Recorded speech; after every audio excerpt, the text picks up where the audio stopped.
Azərbaycanda deyənlərin dilinə desək, Azərbaycan modeli olan İslam. Özləri deyirlər də ki, biz Azərbaycanda yeni model İslam yaratmışıq. Azərbaycan modeli İslam yaratmışıq.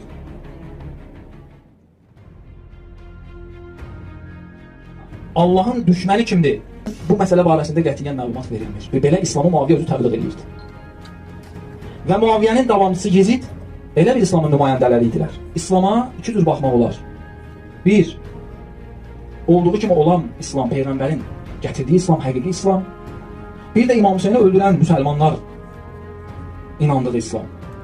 Bilirsiniz, İmam Hüseyni öldürənlər müsəlmanlar idi. Müsəlmanlar yəni onlar da bir İslam dininə etiqadı var idi, inanırlar. O hansı İslam idi? Deməli, İslama iki baxışdan baxmaq mümkündür. Bir, həqiqi İslam, bir də İmam Hüseyni öldürən və düşmənin düzəltdiyi İslam. Muaviyyə İslamı, Yezid İslamı bugünkü gündə desək, gündəmə, bugünkü gündə tətbiq eləsək, İmam Xomeyni rəhmətullah, rızvanullah teala əleyhin dili ilə desək, İmam buyurur Amerika İslamı. Azərbaycanda deyənlərin dilinə desək, Azərbaycan modeli olan İslam. Özləri deyirlər də ki, biz Azərbaycanda yeni model İslam yaratmışıq. Azərbaycan modeli İslam yaratmışıq.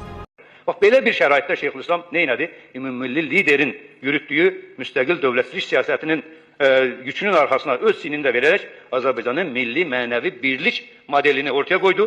Onun əsas, belə deyək, mexanizmlərini və dövlətin maraqlarına uyğun metod və vasitələrini işləyib ortaya qoydu. Onu kənar təsirlərdən qorudu və bugünkü mövcud Azərbaycan dini modeli yaradıldı. Bugünkü mövcud Azərbaycan dini modeli yaradıldı. Bugünkü mövcud Azərbaycan dini modeli yaradıldı. Burada iştirak edənlər, Şahin də burada zəhmət çəkib bu fatvada, başqaları da var, fatva şöbəsinə çox böyük zəhmətlər çəkiblər. Məqsədimiz bu deyilən sözlərin arxasında çoxlu fikirlər dayanır. Siz əgər onu oxuyanda baxıb görürsünüz ki, orada Azərbaycan modeli bu fətvanın özündə elə var.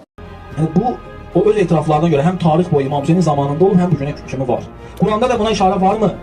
Bəli, Quranda da buna işarə var. Muaviyyə İslamı naqis İslamdır. Düşmənin cəmiyyətə təqdim elədiyi İslamdır.